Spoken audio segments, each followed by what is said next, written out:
serving as the Executive Director for the Freedom Center for Social Justice. We're also happy to be located here in the LGBT Chambers Impact Center. And so thank you so much for joining us today. We are excited about the leaders that have come to spend time and answer some of our questions and share their journeys and how they're viewing this moment in time. I also want to acknowledge that if you don't know, there's an election coming up in Charlotte-Mecklenburg. And if you're saying, I don't live in Charlotte, every Charlotte Metro County on both sides of the state line has an election on November 4th. So if you are in York, South Carolina, you have an election. You live in Gastonia, you live in Cabarrus, you also have an election this year. And so we'll talk a little bit more about that at the end, but I do want to acknowledge that we have a number of candidates in the room. We're currently in District 3, and one of those candidates for District 3 is Robin Emmons.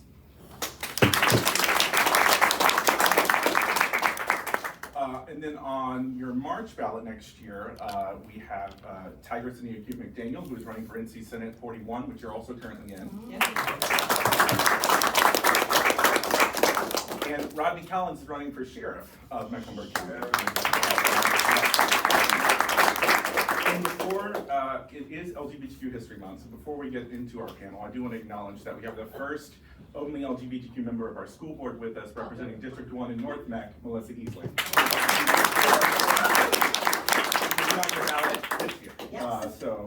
Again, we're excited to have candidates with us and all of you taking time to join us today. We're going to have opportunity to have each of the candidates kind of share what caused their decision to run. But first, let me introduce you to them. Newly married Mayor Pro Tem Dante Anderson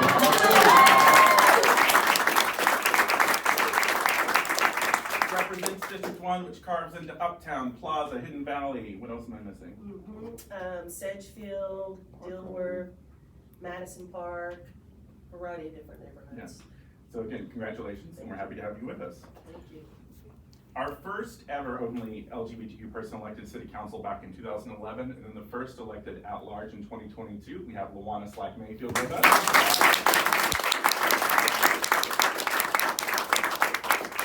And if you didn't know, until October 15th, it is also Latina or Hispanic Heritage Month. And it feels very appropriate that we have the first Latino with us who's going to join our city council, who's also the first openly LGBTQ person ever elected from District 5, and will be the youngest person when he gets sworn into council, Juan Diego Montoya Arias.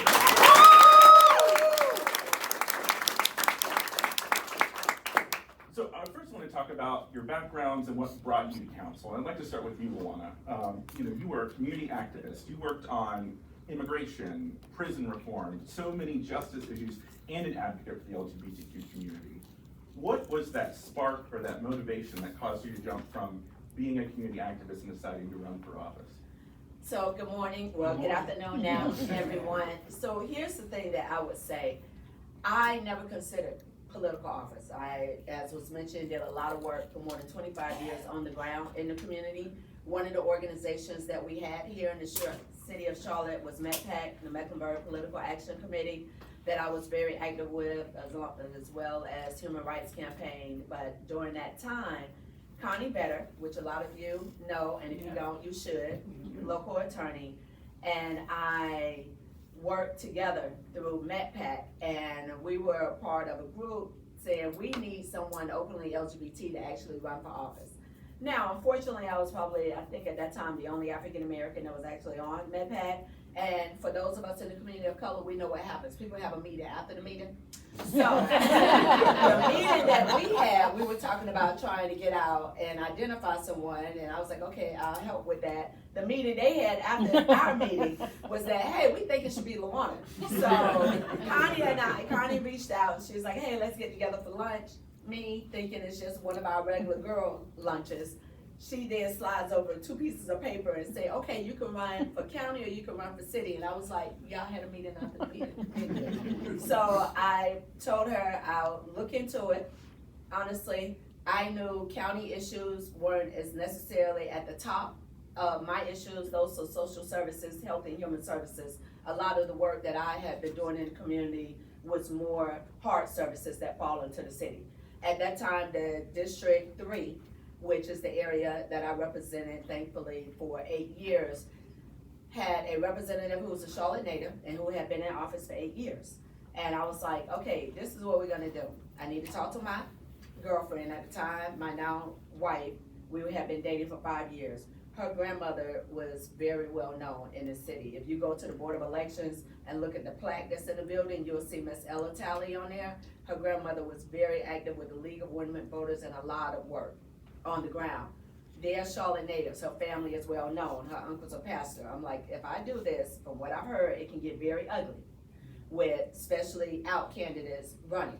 So I need to make sure we're okay and that the family will be okay. So we had the conversation. The support was there. I promised grandma that I would, to the best of my ability, even though I'm gonna do it different because I'm a lot more direct, that I will keep the community first. In my mind, I thought I would run in 2011. We have elections every 2 years, so I'll get my name out there. But in 2013, I'll run for real. Y'all went on ahead and elected me. So then came the fun part of trying to figure out how to do this job of service from an advocacy standpoint, now being a policymaker and learning everything, but also not forgetting why I would even consider this, because I was that person on the other side at the podium for both the city and the county for many years. So now being on this side, what does that look like?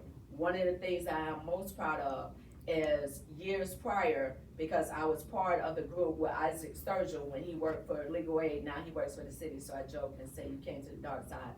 But with Attorney Ferguson and others, we wrote the language that became Ban the Box. The county passed it, the city hadn't. So what I'm most proud of with getting elected in my first term, one of the first things we did was get Ban the Box passed.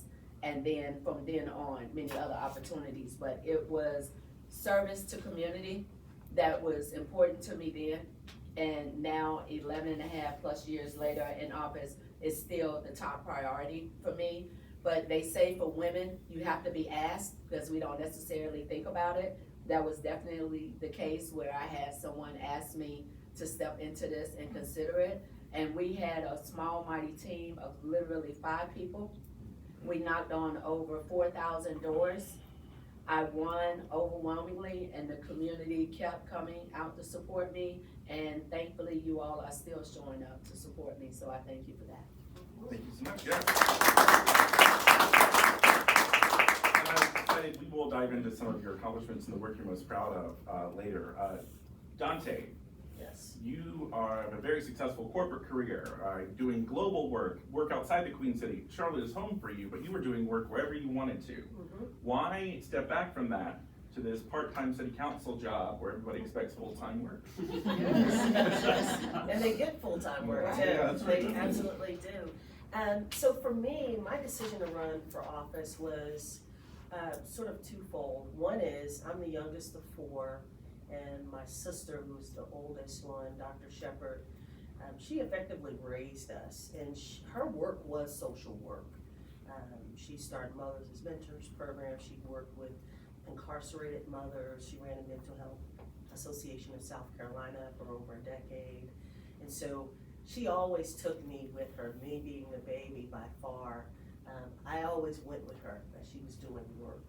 And her work was public service work, and it was embedded in me to always do that type of work, even though my professional career was within corporate America. So I did public service throughout all of my life, right? And at a certain point I realized I've pretty much done all that I can do just as a private citizen. I've served on boards, mentored, built houses, volunteered, raised money, did all the work that I could possibly do. So I was trying to figure out how I could elevate my service, my public service, and realize the unique intersection of my lived experience. Charlotte native, grew up in public housing. I was poor my entire childhood. I ate free lunch at Marie G. Davis during the summertime because that was a service that our family took advantage of. I mean, you name it, we took advantage of it, right? I grew up experiencing unhoused. I lived in a foster home for a year. I had all those experiences. So that unique experience of the lived experience of being here, but also having my corporate experience where I was creating jobs and creating economic vitality for communities and giving back to communities, not only on a corporate level, but a personal level.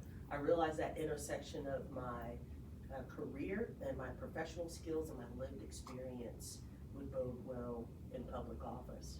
And so I just took a look at the three municipal bodies here, the school board, county, and council.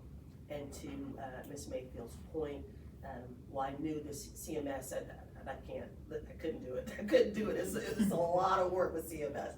And I thank goodness for those that do that work. But for the Board of County Commissioners, you know, those soft skills, I felt like my personal experience and skill set align with what the city does, those hard skills. And so when our colleague, Councilmember Mitchell, when Smudgy decided he was going to step down and pursue some professional aspirations, I applied for his vacated seat. And that was one of the first times where I sat down, actually, you know, answered the questions, went through that process, came up with my elevator speech, all of that. And it just ignited the fact that I really did want to run for office. So I was not selected, but I hear that I was in the top 4, top 5 for consideration.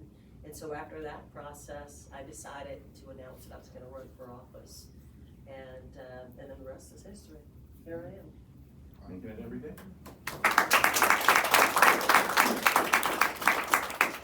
JD, you grew up in East Charlotte.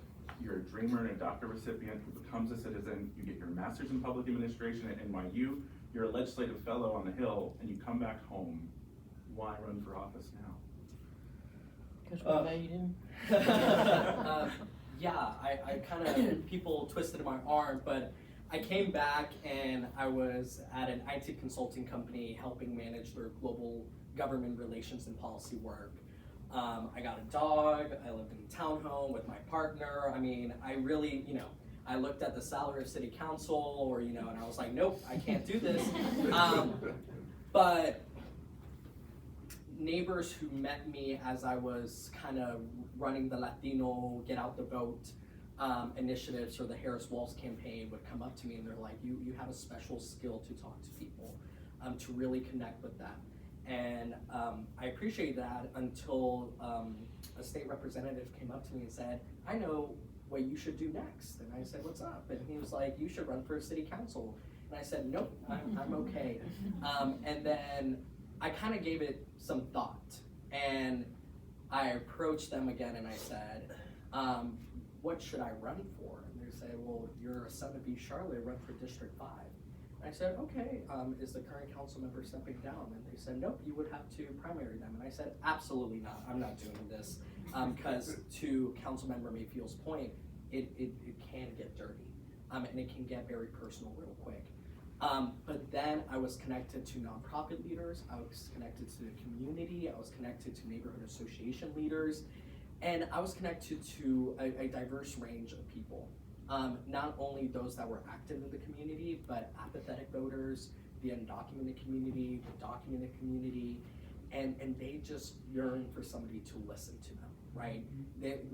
East Charlotte, the residents of East Charlotte, Cameron Pruitt is one of them, are very intelligent, well-capable people that understand our systems and understand what council can and cannot do, right?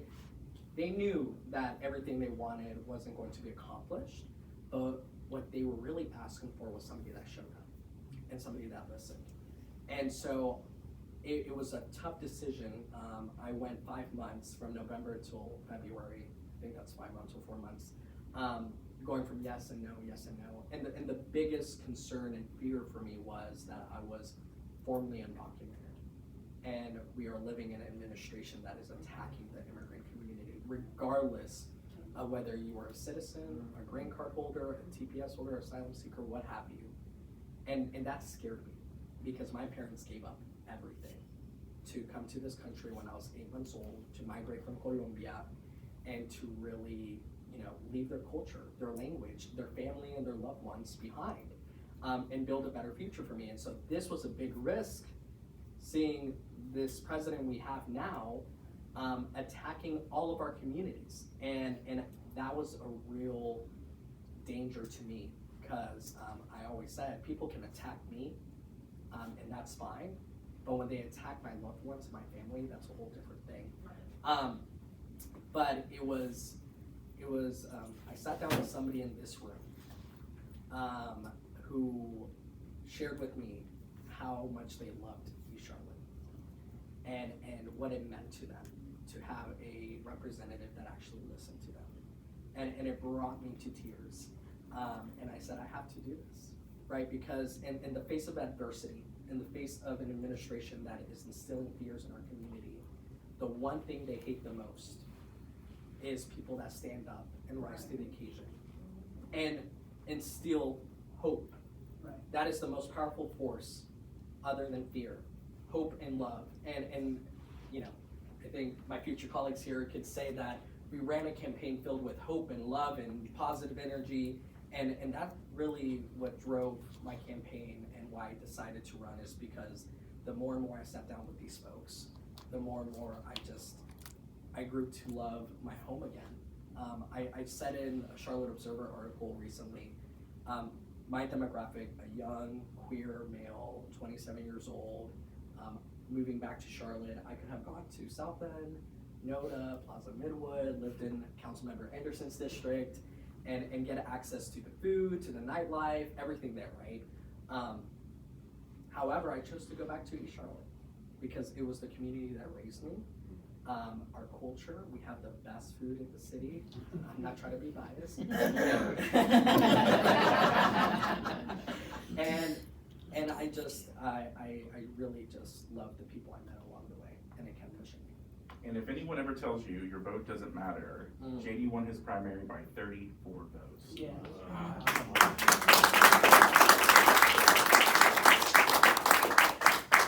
And so I think you heard some commonalities there in your stories, right? A lot about how the community was the deciding factor, right? Luana mentioned earlier, it takes 7 times to ask a woman to run for office. To ask a queer woman of color, it's about 14. So start asking anybody around this room. So I guess I was a cheat day. Yeah, right. But we need folks to step up in this moment, right? It says something about this moment, and all 3 of these folks have the opportunity to be on our council, right? And we're heading towards a moment where we have voices of folks who are gonna fight and speak out for us, who represent us. But you didn't hear any of them say they just represent one part of their community. They just represent one part of Charlotte, right? They are grounded in their constituents and the work that matters. And so, Dante, when you were elected Mayor Pro Tem, you're the first LGBTQ Mayor Pro Tem in our history, from a district level, and now you've had that for almost a full term now. What are you most proud of in your last term as Mayor Pro Tem? You know, I think the thing I'm most proud of is the fact that, and someone asked this question, a similar question a couple weeks ago, and if any of you have watched any of our meetings, you can tell that we rarely have a unanimous vote, right? If it's something that is meaningful and powerful, you're going to have some opposing votes. And one of the things that I'm most proud of as being Mayor Pro Tem is I can call, well, any of my colleagues can call me and they feel a level of comfortability in doing so, whether we vote along the same lines or not. And I can recall at least a couple of times where one of my colleagues who rarely votes, we rarely vote together, but has picked up the phone at least a couple of times and said, hey Dante, I am trying to figure out how to position this. Can you help me position it, right? And we work through it, and it's really important to have those relationships or create the environment where you are open to having those relationships. So a couple weeks ago, I was on a panel, and a gentleman asked me if I had any contentious relationships, and I said, I don't believe so. But a part of having good relationships is being open. So if I call you 7, 8, 9, 10 times, and you can see that in your call log, and you've never picked up, you don't have an open relationship to working together, right? And you haven't earned the right to say, hey, I have a contentious relationship with you, but I've called you 8, 9, 10 times. And so that's probably the thing I'm most proud of, is that my colleagues know, they're very comfortable in the fact that they can call me, they can pull me in a corner to talk about something, whether we are aligned or not. And I'm gonna do my best to help them with their perspective, because I think having that discourse and debate 360 around an issue, you get to a better, more full answer. So that's what I'm most proud of. Thank you. Luana, I know we started talking about some of the initiatives you pioneered in the city. I think about the Charlotte Airport Job Fair here in District 3, and a lot of other things. But I want to talk about, I think on paper, some folks, maybe not in this room, but some folks might be surprised to hear that an LGBTQ member of council pioneers a faith in housing initiative. Can you tell us more about that program and what inspired it for you? Yeah, I am really excited about that. So in last year, the mayor made a announcement in January that we were going to really rethink our conversation around housing, and asked me to lead that initiative. So the mayor and I, we have an interesting relationship. So she and I had a real conversation, and I was like, okay, here's what I need to know. Am I really leading this, or am I just a figurehead? Because if there's individuals out there that think they're gonna be a part of a commission just because their name looks good on this, that's not gonna happen. So I need to know how much leeway do I have and what the expectations are. And thankfully and graciously, the mayor did say, no, this will be yours. So that started from even the naming of the initiative, because at one point it was faith and A&D, and I was like, no, it's faith in, because one words have power and meaning has power. So from the very beginning, working with Warren Wooten as well as Rebecca Hefner, who are our director and assistant director for housing and neighborhood services, we were very intentional on what would this look like. This was not the role for the government to step in and say, this is what we're gonna do. This was a role for us to work side by side with religious community. Because who has the most land? Really? Churches and schools and cemeteries. Yeah. So we could not get land from CMS as a swap. We would have to pay for that land outright at market rate. Okay, so with our religious institutions, unfortunately, people are not attending church like they once did. So you're having a lot of churches that are selling the land and or reimagining space. We have a lot of partners in the community that were already stepping into this housing conversation. But there were some challenges that they were running into in our language through the planning department, our zoning language, what could and could not go on land. So what we created is a toolkit. And we know we are not the experts, so then we went out and identified, and we ended up contracting with Enterprise. So anyone, when you have a chance, do a Google search on the Enterprise Fund, as well as a local organization, the NEO Group, to help create the framework where we are training the religious institutions, because different institutions have different bodies of governing. So how do we create a space for you to comfortably have conversations with developers? Because I was reading too many articles across the nation where that religious institution was going in with a spirit of service, and before they realized it, they had signed over land that was worth millions of dollars, and then something was built that did not benefit the church, did not benefit the community, and you just gave away this major asset. Because at the end of the day, land is still asset. As an individual owner, one of our largest purchases will be that home and that land. It is the same thing for our religious organizations. But going back, we kicked it off last year with a summit. That summit had over 300 attendees. What I'm most proud of is we had more than 90 different institutions of faith that was in that space.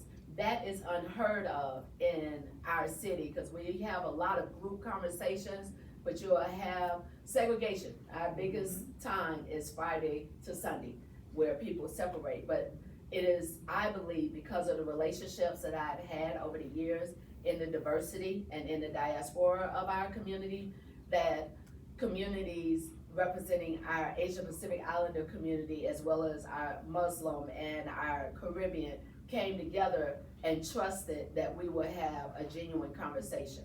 So for me, that is the greatest win outside of being black, female, and gay. The female piece. Because we must recognize that in this space and time, more than 350,000 black women, highly educated, highly excelled in their careers, just between January and June were forced out of the workforce. That number has increased. So to think about being in a role where I am able to speak with religious leaders and have religious leaders across the nation reach out to learn what we're doing with faith and housing. And I'm gonna give one last, my last piece is a plug that I feel like I need to earn some extra more money because of how hard I've been working these streets.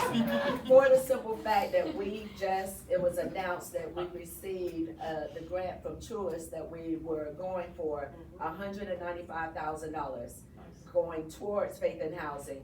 But before that, my colleagues on council supported when I asked for us to start out with a budget line item, because if it does not have any money aligned to it, that's not a priority. We were able to identify $2.5 million to kick off and shore up this faith and housing initiative. So to now have the the corporate community seeing the value and winning this first grant of $195,000, we were allocated through Congresswoman Alma Adams' office $1 million. This president came in and did whatever, but the fact that we were going to receive that, and now we're having conversations whenever we open back up for business on the governmental level, to be back in the queue for that, that shows that not only the community sees the value in us doing this, more importantly, our religious community is trusting us, trusting me, trusting staff, that we are going to do what we said we're going to do with this and to come to the table.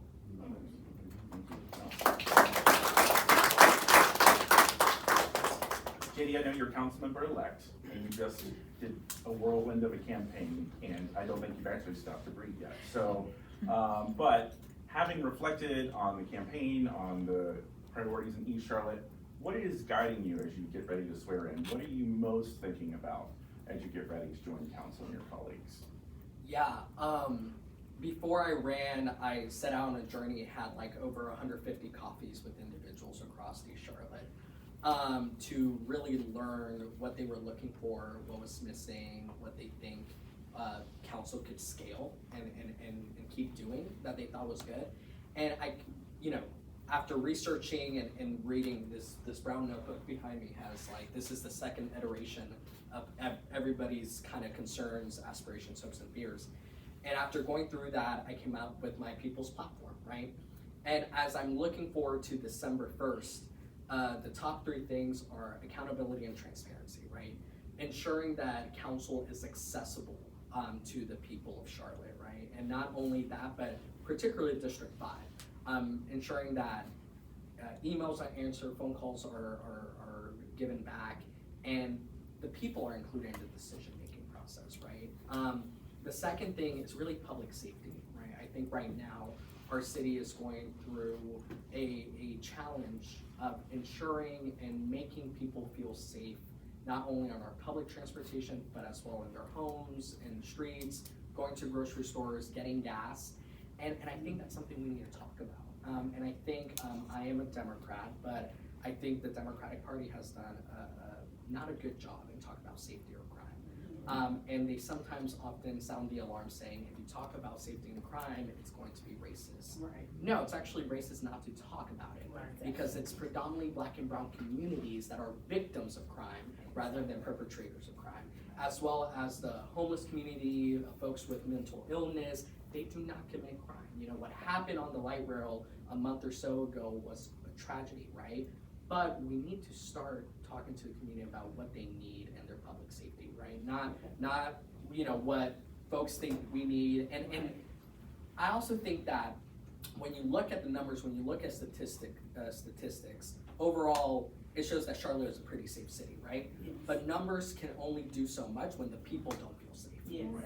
And so we need to match that perception with the reality. Yes.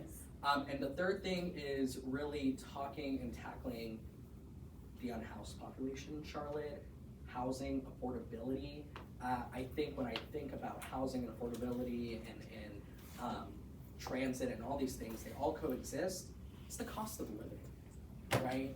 A lot of our folks are struggling. Yesterday, during the council meeting, I was watching, and Councilmember Mayfield, Councilmember Johnson both agreed that our people are struggling. They're trying to find homes, right? People are being unhoused, people are being put into the streets. And we need to address that, not only through how do we make housing more affordable, but how do we make our city affordable in general? How can we ensure that people can live here and not only accommodate to the 157 people that are moving each day to Charlotte, but also honoring the people that have built their lives here? Yeah. This question I'm gonna open up to all of you, and we'll start with Luana. There's the city council, the county commission, the board of education, they all three do different things, but they all three also impact what the other does, right? So your county commission does a lot of your healthcare services. They fund the sheriff's department. They do provide money for the schools. Your board of education hires the superintendent. Your city does your roads, the zoning of where housing goes, where this business goes, all those sorts of things. And so we see these three pieces of government. And sometimes it looks like they may be on the same page, and sometimes it looks like the right hand doesn't know what the left hand is doing. So when it comes to cooperating with other local governments, what do you see as some positive points and maybe some challenges? So I think the biggest challenge is the way that our system is set up for us to be siloed. And where we have the opportunity to change that is by building better relationships. Unfortunately, for a number of years, the reality is our city manager and our city attorney were oil and water. So there would be conversations, but they wouldn't necessarily move in the direction we want. What I'm excited about is that dynamic is changing, and it's changing pretty quickly. Our manager Marcus Jones, and the new county manager, Mike, they actually have a great relationship. Actually, I'm going to be having a meeting with both of them because we're looking at how can we turn this whole conversation of housing completely upside down. What would it look like if we actually stepped into this space of building housing versus having to deal with tax credits and all the limitations that the state puts on us and the federal government? What does that look like baseline? The federal government identifies the area median income when we say AMI. 30% AMI, you can earn up to $26,000 and some change, according to the federal government.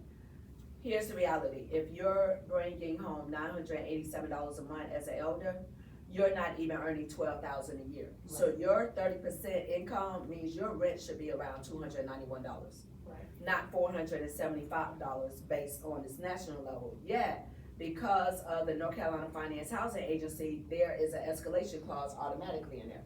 What would it look like for government to come together and work on that? We actually had a proposal last night with a project where the county is looking at rehabbing a building, and they're asking for us to basically split the cost down the middle.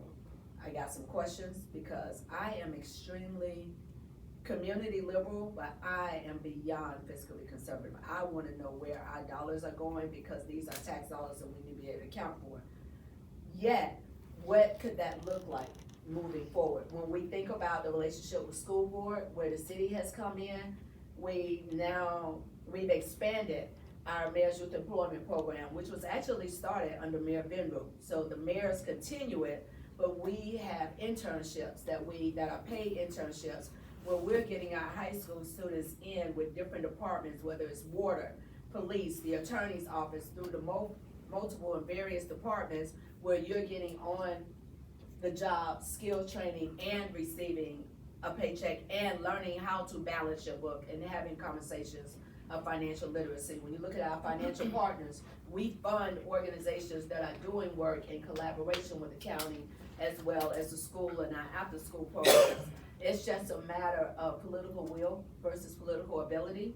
We have the ability to do a lot more. The question is, do we have the will within our council body of 11 to move some of these conversations forward? And honestly, I believe we started seeing the beginning of that, I would say really in the last year.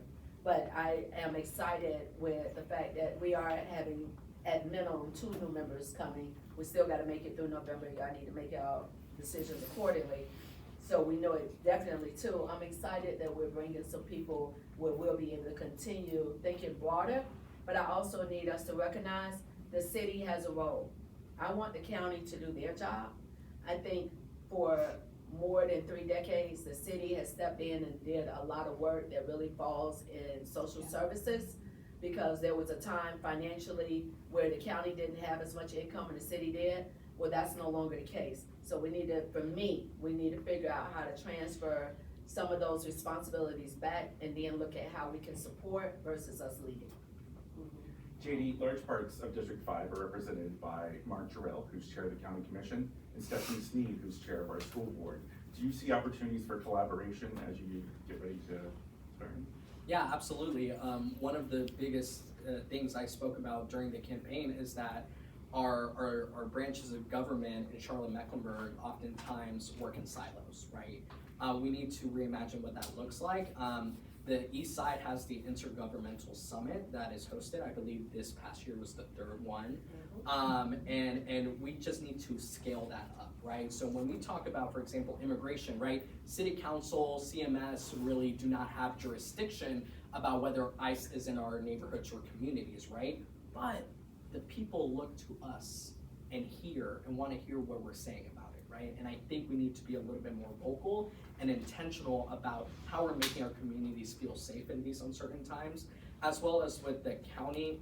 To Councilmember Mayfield's point, I'm wanting to think about mental health with the same urgency as public safety, right? And how can the county and the city work together and collaboratively to address that, right? The county, that's their jurisdiction, social services, how can the city support that and expand that conversation? And as well, I think there's a lot of, how do I say this? Very affordable land in East Charlotte. Lack of that term, cheap land, right? How do we navigate those conversations? What are we building in our backyard? Are we working with the county to expand our parks and recreations? Are we working to CMS to meet the demand of students that are living in Charlotte, particularly immigrant students, Black and brown students? And how are we having those conversations when it comes to land zoning, land usage, and things like that across all 3 branches of government? Yeah, and I'm glad you brought up the Intergovernmental Summit too, because Dante, you've attended those as well, because Plaza's also east of Uptown, Yes. right? Yes. And down Central. But as Mayor Pro Tem, have you seen increased opportunities for collaboration, or what is your focus on that? Sure, so you brought up the Eastside Intergovernmental Summit. Actually, myself, Chair Jarrell and Chair Sneed started the Eastside Governmental Summit. Before I was in my seat, that did not exist. And so we started it because when I was first elected, Jarrell and Sneed and I had conversations around how we can work more collaboratively with the 3 branches of government. And realizing that we have 3 different areas of purview, right? And so we decided to come up with this summit where we would literally listen to our constituents on the East Side, and that has voted very well. We just had our 3rd annual, we've had it in Bojangles Coliseum, the Bowplex, which is sort of a pillar of the East Side, and the city and the county have invested money on that site. So it's a great place, and we have great collaboration. We talk all the time, it's great. But what I would say is, we still have to move forward. And so a part of trying to impact the system and the way things work, we want to do that, but you don't want to halt progress, because nothing stands still, nothing. It's a scientific fact. Either you're moving forward or you're moving backwards, whether you feel it or not. And so we have to figure out how we can continue to move forward by looking at the opportunities to work collaboratively, right? And so I personally, as the District 1 representative, I don't want to take on the work that Chair Jarrell and Commissioner Meyer do, because they both share my overlap of my city seat. I don't want to do their work. but I want them to do their work. And then we can figure out how collaboratively we can work together. And so a big part of that is making sure you all understand the charter and the areas of responsibility of these three municipal bodies, right? Because really, to be honest, most constituents think city council does everything. So I mean, when we have our public forums, I mean, man, you guys come out and y'all yell at us about a ton of stuff, of which half we have no responsibility, but more importantly, no budget for. So we can lead through influence, but we can't make any decisions, and we can't allocate dollars towards those topics. So ensuring that our constituents and our neighbors know what the county's responsible for. They're responsible for health and human services. They're responsible for mental health. And largely the county commissioners represent a larger institution nationally that function and administer federal dollars that are passed down from our federal government to our state government, and then the state passes it down to be administered locally in local municipalities through the county commissioners. City council, we do not do that at all. We are responsible for hard services like fire and safety. We're responsible for economic development, housing, things of that nature. And so you all have to be caught up on what that means and hold everyone to account. Everyone loves to hold the city council, but man, we are held accountable for everything that we don't really have responsibility for. And so I look at it as a Venn diagram, and so just three circles. You have CMS, you have the county commissioners, and you have city council. And you figure out where is the overlap in the middle. Understanding that as a part of what CMS does, we have absolutely nothing to do with. But can we create jobs, good paying jobs, that our CMS graduates can plug right into without having a 2 or 4 year degree? We can do that, and we have, and we've stood up a program, and it's gonna be more expansive, right? We don't have a whole lot to do with health and human services and mental health services. However, are there opportunities for us to collaborate with the county to Katie Blessing Center, non-congregate shelters, other things. When we do our assessment and say, yes, we can participate, we will collaborate, then we'll do it. And so it's understanding who's responsible for what and what are those areas of opportunity for collaboration in the middle. Absolutely.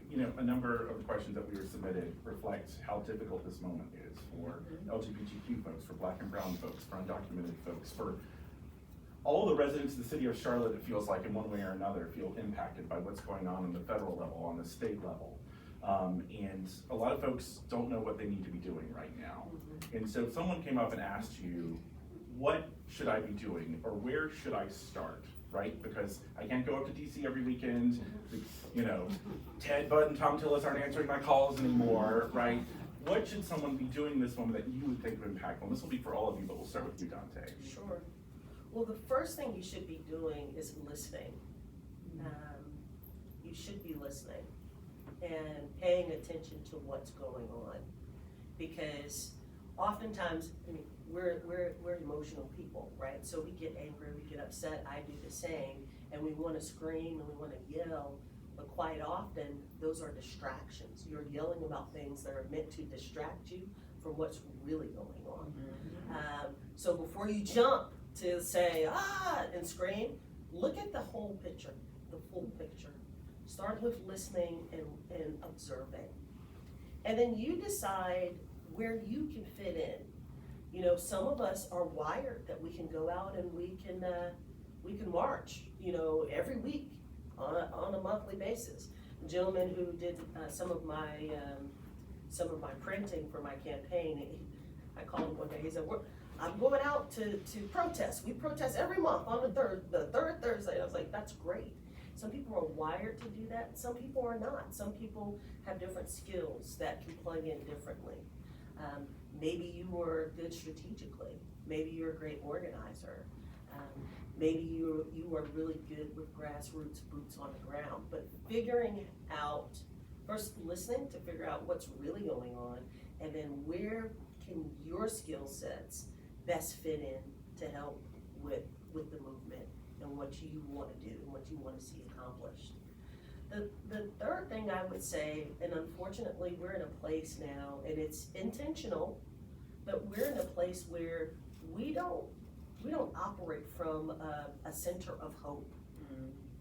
We don't operate from a positive place.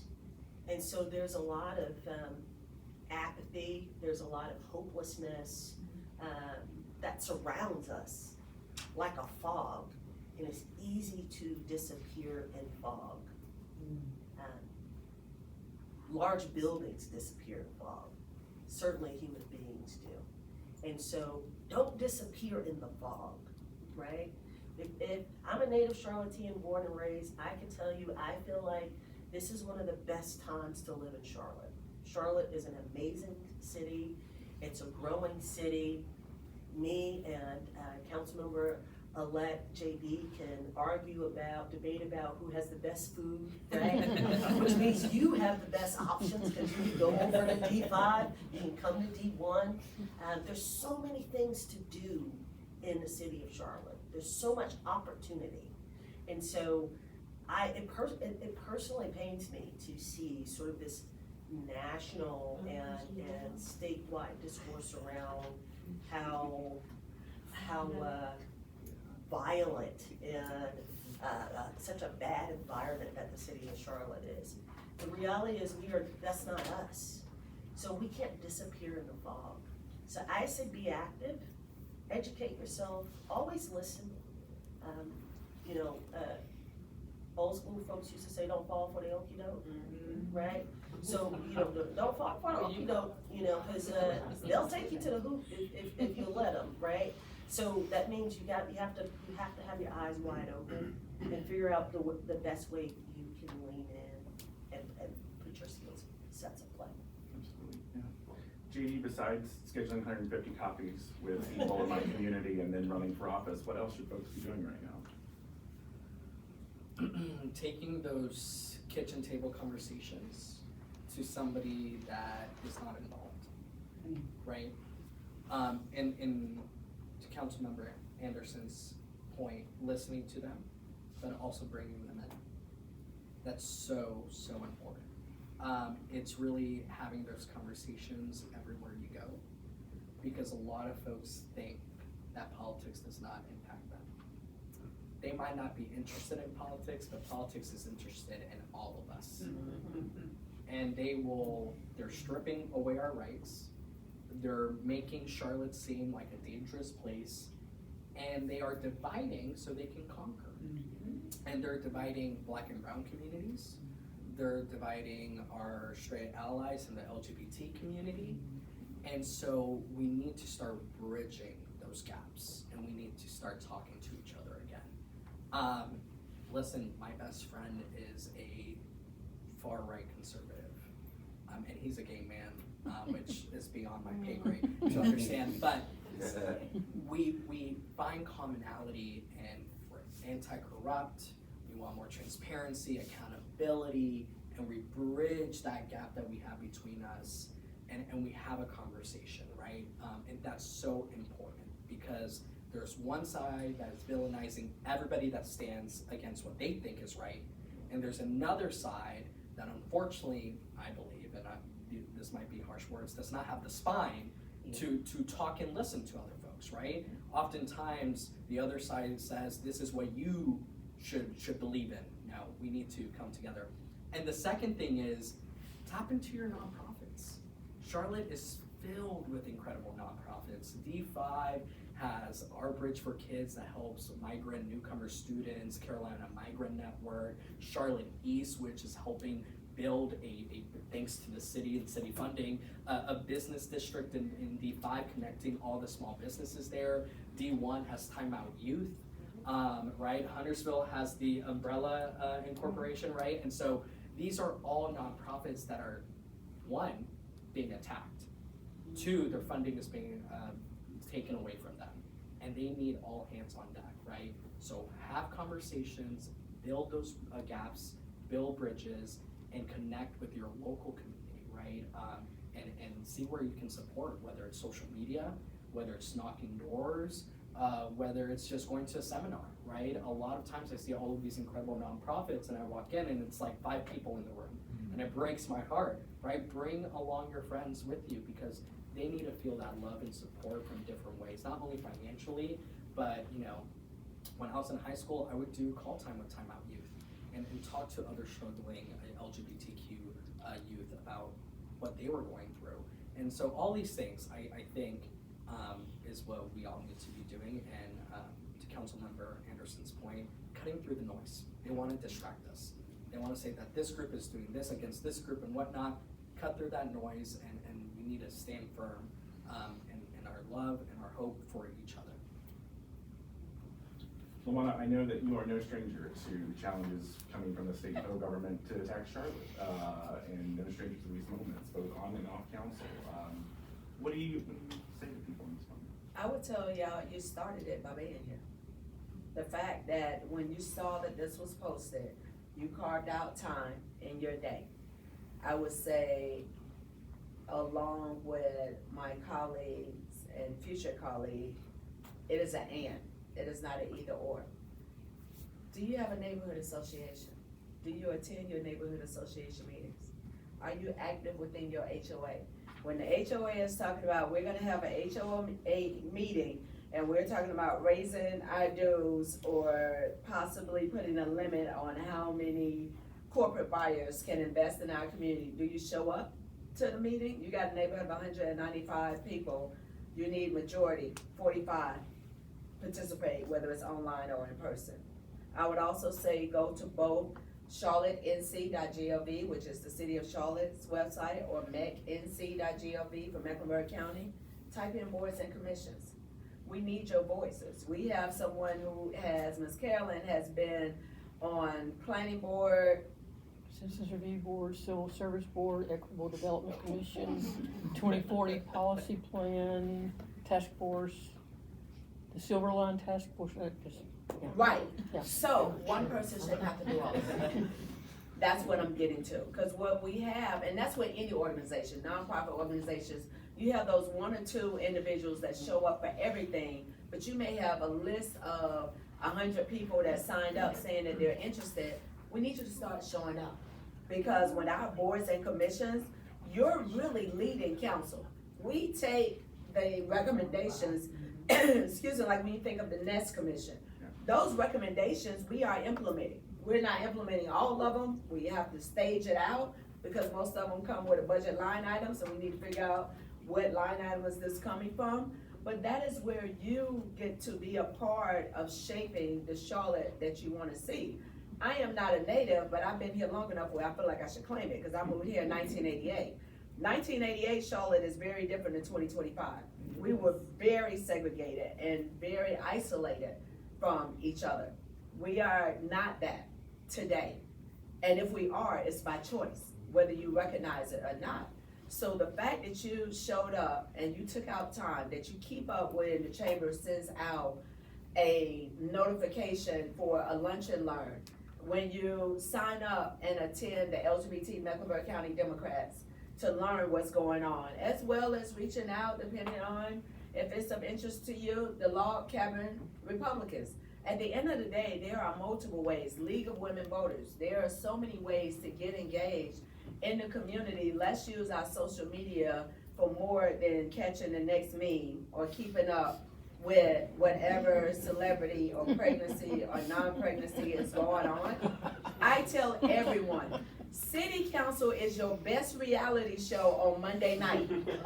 If you partake, it is even more interesting with libations. But you never know how our meetings are gonna go, because we don't know. We can come in thinking that this is gonna be a great short meeting, and then at 10 minutes to 11 o'clock, we're like, why are we still here?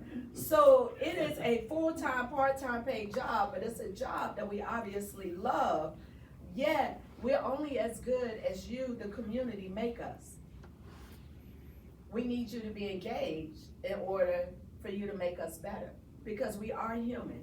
We have feelings contrary to popular belief. Now, unlike my colleagues, I'm not nice.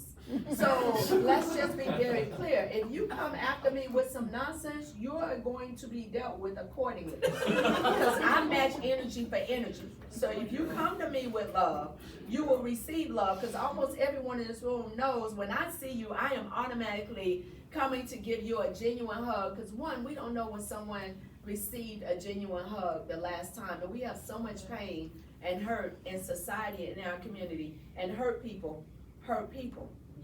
Yet come to me correct, because we finna tap out and start this whole conversation all over again. Because what you're not getting ready to do, as my colleague said, is rob with me, because I'm quick to pull out my cell phone and say, you sent me an email when? Because I don't see that. Maybe you thought you did and you forgot you had said. But what we not gonna do is have this public conversation as if it's okay, because we are human. We have feelings. Hold me accountable, but then I'm gonna ask you, okay, so what are you doing? If anybody in here listens to Sirius XM 45, I am a fan of Urban View. May he rest in power, the late Joe Madison. What he asks in every show is, what are you gonna do about it? Because at the end of the day, this is not one body or one individual's responsibility. This is our collective responsibility to have the city that we wanna see. We know our children are out there acting a fool in the streets. Mom, dad, auntie, cousin, you need to have a conversation with them. We know that we just went to a fast food restaurant, ordered something, and thought it was a bright idea to open up our car door and put that whole bag onto our streets instead of throwing it on the floor or keeping a small trash bag in your car. We gotta take personal responsibility in that. Yet, all of what is being shared is about how we collectively show up. Yes, I'm an elected official, but I am still human. I am still Black, female, and gay. I still walk into every space, but I still show up and volunteer. I am still out there protesting when I need to. Right now, I'm taking a break because I'm that mean with Black women sitting on the side of the building sipping tea, except I probably got something stronger. That's why this cluster is burning, because I've done this for 30-something years. So I'm focusing other ways to be engaged. I'm asking for my brothers and sisters who are not melanated to tap in and get your cousins. I will support you back here. Y'all need to be on the front end for this right now. This isn't my place. I have other places that I need to be in. But when we all show up, join a board, join a commission, start your neighborhood association, get to know your neighbors, start your cleanup right there. You ain't gotta take it across town. Just start right in your community. If you're out walking, say hey to your neighbors. Don't just pull up and go right in your garage like I do, because I'm antisocial after being with y'all all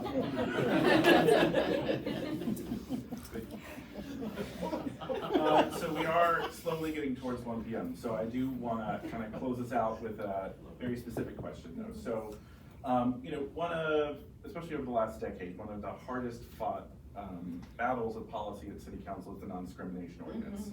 To be fully inclusive, to protect not just one group of people, but over 28 different categories of folks: sexual orientation, gender identity, national hairstyles, national origin, pregnancy status, veteran status, disability status.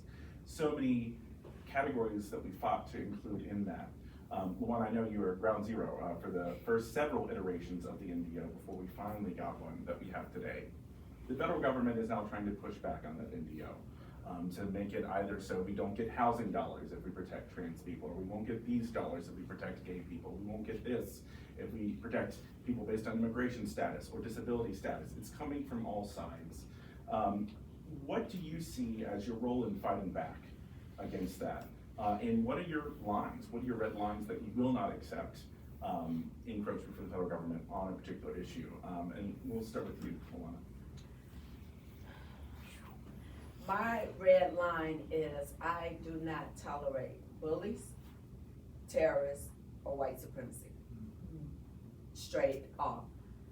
What I am encouraging all of you, stay engaged, because we need a stronger North Carolina General Assembly. They're on the ballot next year.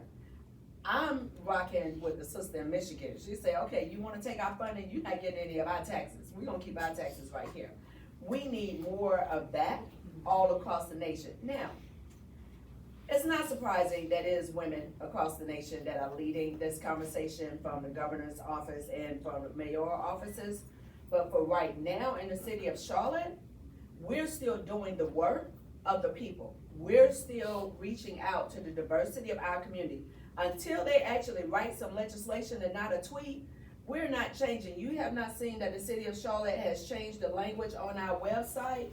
We're having conversations for if we need to shift, but until there's actual policy language, we're gonna keep doing the business of the city to the best of our ability to protect all residents. I have a lot of red lines, and I would tell y'all, I am biased as hell. I own it. I know exactly who I am. Again, if it falls in that category of bullying or anti, I'm not playing that game with you, because there truly are more of us than there are of you that want to create hatred. And if we just recognize our power, we can change the whole dynamic. But in the meantime, until y'all wake up and figure it out, I'll be out front calling it out. And then at some point, y'all gonna be like, yeah, you know what? We are gonna work together and we can change this, because our city is a beautiful city, which is why over 150 people are coming here and to be a part of what we're doing. The only way that continues is if we stand together and we demand that, no, you're not going to come here. No, we ain't having no doggone National Guard bringing their butts up in here and creating the chaos that you're doing in Chicago and snatching people out their house at 3 o'clock in the morning because you done lost your doggone mind. You see the few times that people try to forget where they were and try to walk through some streets here, they got sent back to wherever they need to go real quick. Because as a community, we're not doing that. We're not co-signing on this regime. And it falls back to political will versus political ability. We run for office every 2 years. You got 9 Democrats out of the 11 on council. If we're not standing up, if we so-called are going to carry this D of the ideal of the Democratic Party, then hold us accountable, because you can easily vote us out. But the other side of that is, pay attention to how we vote, not what we say. Look at the votes. We got a lot of people that would give a great comment of why something isn't good, and then turn around and vote for it. Or you'll have me and my cantankerous self that they like, excuse me, and I hit Dante with this one all the time.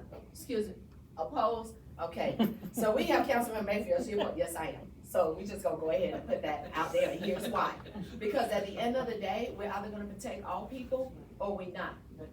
So hold us accountable for that. But I'm not scared about what them people up there doing.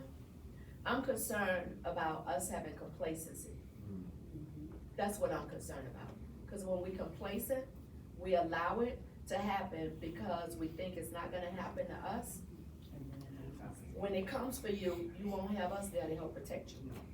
So recognize we are all us versus they, them. Us can change it, and us will continue to fight to make sure that happens. Dante, how do you navigate, this one, one of our specific questions was housing and urban development is attempting to roll out policies that would take back money if local governments try to protect LGBTQ residents specifically. Well, first let me say Councilmember Mayfield is in opposition. Always. But, so, here's the thing. And if you haven't figured it out yet, here's the bottom line. You have 3 with an elect, but you're going to have 3 members of our community that's on an 11-member body council. You look at the leadership across the city, and whether you're talking about CMS, county commissioners, the council, the sheriff, the police chief, fire chief, etc., and you see diverse faces. We're the 14th largest city in the United States of America with a largely diverse, we have a diverse leadership. So these attacks, it's just the beginning. It is really just the beginning. And if you're shaken by the rhetoric around potentially bringing in the National Guard in a city like Charlotte, right? It's almost laughable, right? But there's a reason for that. And we're gonna continue to be attacked because of the national rhetoric and agenda that is going on. So, first of all, steel yourselves to the fact that the attacks are going to continue to come. Be ready for it. You can't be thin-skinned around it. We have to prepare for it, and we have to be strategic around how we navigate it. Second piece is, if you think anybody's coming to save us, right? If you think our General Assembly is folk that has Charlotte right here at the forefront of their minds, you can think again, right? Which again, as I said earlier, we need to move forward. We always need to ensure that we are making progress and moving forward. And there's no savior coming. I just watched the new Superman while I was on my honeymoon, and it was very entertaining, but very informative as well. But nobody with the S on the chest is coming to save us. We have to work collaboratively to save ourselves. And keep that in the back of your mind when you're thinking about how you approach Ms. Mayfield or myself or Councilmember-elect JD around how we can get things done. Because we get it. We get it. You would be preaching to the choir. It's more about how we can move things forward in an environment where we're not embraced well. People don't want the best for our community or our region. And we're gonna be under an onslaught of attack from now until the next national election. Charlotte will be under attack. And I'll leave that to you to figure out why, but the main reason is some seats can change at the national level, which will impact this administration. Our state can do that, and so we're gonna be under that attack until those votes are closed, right? And so we have to work together. We have to, I'm a Democrat, I've been a lifelong Democrat, but I'm clear-eyed about the fact that one of the largest growing voting blocks within our city and our state are unaffiliated. People who are saying, I don't wanna be Democrat, I don't wanna be Republican, I wanna be independent. So we, not only do we have to work with our Republican partners, but we have to embrace and work with our independent neighbors and partners as well to move our agenda forward. Charlotte's a great place to live. It's a great place to be a young person, live in South End, Plaza Midwood, great neighborhoods. It's also a great place to raise a family. We have to continue to make sure that that moves forward and that we protect that. And it's not a small task. It's not a one vote, one and done. But I'll tell you what, one vote on a major issue can set us back. So, Ms. Mayfield once again spoke truth to it. Watch how people vote, and even watch how they position their votes. You know, because I'm always very honest around my votes and why I believe I'm voting the way that I'm voting, because I have the bigger picture in mind. And we need to ensure that we continue to do that. The Freedom Center for Social Justice and Carolina's LGBT Chamber of Commerce are both nonpartisan organizations, and we welcome our candidates and elected officials here. JD, you know, JD, you know, when I think about the theoretical challenges for the actual challenges happening right now, I think of District 5, and not just because I'm a resident, but I see the actual enforcement actions happening and the challenges hitting the east side really hard. So thinking about all these challenges and structures, what is your thinking about pushing back and standing up, and what is guiding you?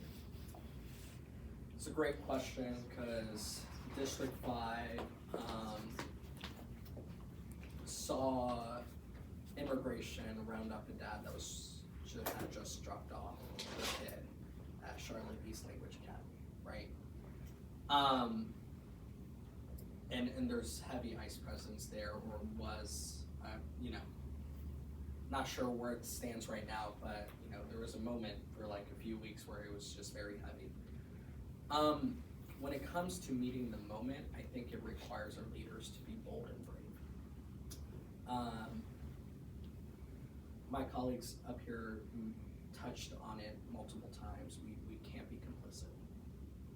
We need to be loud and vocal, and we also need to hold our state legislature accountable. They haven't passed a budget. They were supposed to pass a budget in July. And so when they come out and say that Charlotte is a dangerous place to live, when they pass a law that reinstates the death penalty, and yet they haven't passed a budget, putting a budget line item, we were talking about budget, to actually address public safety, mental health, housing, it's all smoke and mirrors. They just don't want to do anything.